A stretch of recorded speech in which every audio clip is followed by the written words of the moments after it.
Let's talk about something that can be a total game changer for anyone living with multiple sclerosis. We're going to look at how you can go from feeling like you're just along for the ride to actually grabbing the steering wheel and taking control. When you're living with a chronic illness, it can really feel like you're trying to find your way through a maze, but in the dark. It's confusing, it's unpredictable, but what if you could flip on the lights? What if you had a map? That's what we're talking about today, how you can actually build that map for yourself. All right, so first things first. Before we can draw any kind of map, we have to understand the terrain. And with MS, the #1 rule of the terrain is that it's unpredictable. So at its core, MS is all about the central nervous system. But the thing that really defines the experience of living with it is just how variable it is. The symptoms are different for pretty much everyone, and for you, they can change day to day or even hour to hour. And that constant uncertainty, well, that's the core challenge we're trying to get a handle on. And this leads to some really tough and honestly super frustrating challenges, right? You've got symptoms that come and go. You try to explain a weird sensation to someone and it's almost impossible. You try to remember exactly how you felt 3 weeks ago for a doctor's appointment. Good luck. And so much of it, the fatigue, the brain fog, is completely invisible to everyone else. It's so easy to feel like you're just not in control of anything. Okay, so what if we could flip that script? This is where we stop feeling powerless and we start acting like a detective.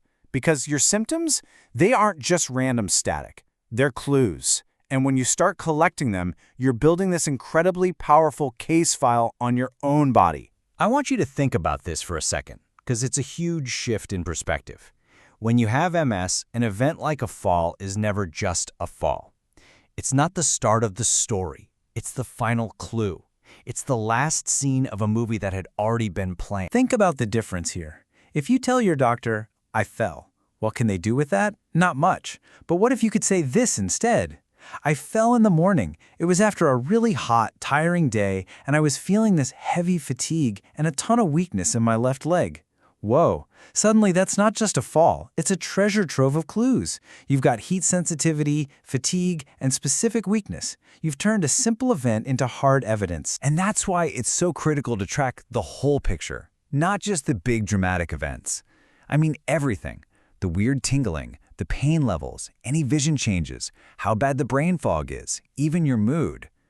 And maybe most importantly, what was going on right before?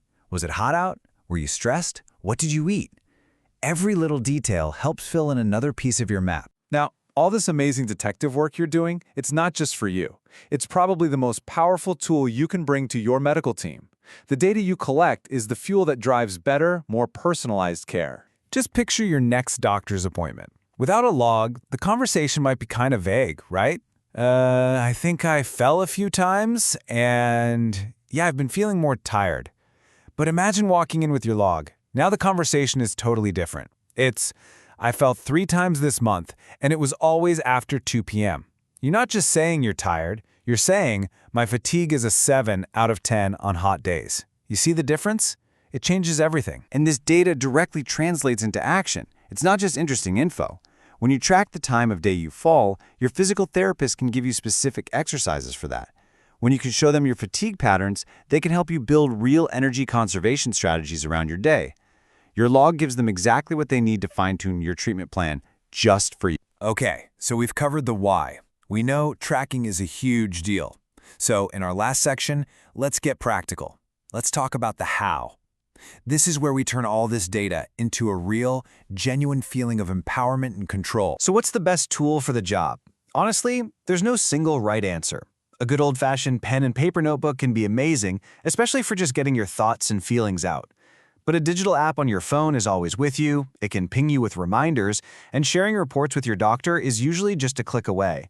The absolute best tool is whichever one you'll actually stick with. And look, getting started can be so simple. You do not need to write a novel every day. Just try to grab these key things: the date, the symptom, how intense it was from 1 to 10, what you think might have triggered it, and then what you did about it. Just capturing this much is more than enough to start seeing those crucial patterns over time. So, what's stopping you from starting like today? It really boils down to 4 simple steps. 1, just start. Don't wait for something big to happen. 2, Pick your method, notebook or app, whatever you'll use. 3. Get a little detailed. Note the time and what was going on. And 4, and this is key, share it. Make your doctor a partner in your detective work. I want you to really let this sink in. No one, not your doctor, not your family, no one is a bigger expert on your body than you are. You live in it 24/7. And your symptom log, that's the proof. That's what takes all that personal knowledge you have and turns it into concrete, powerful data. So I'm going to leave you with this question. Your body is always communicating. It's always sending out signals and leaving little clues.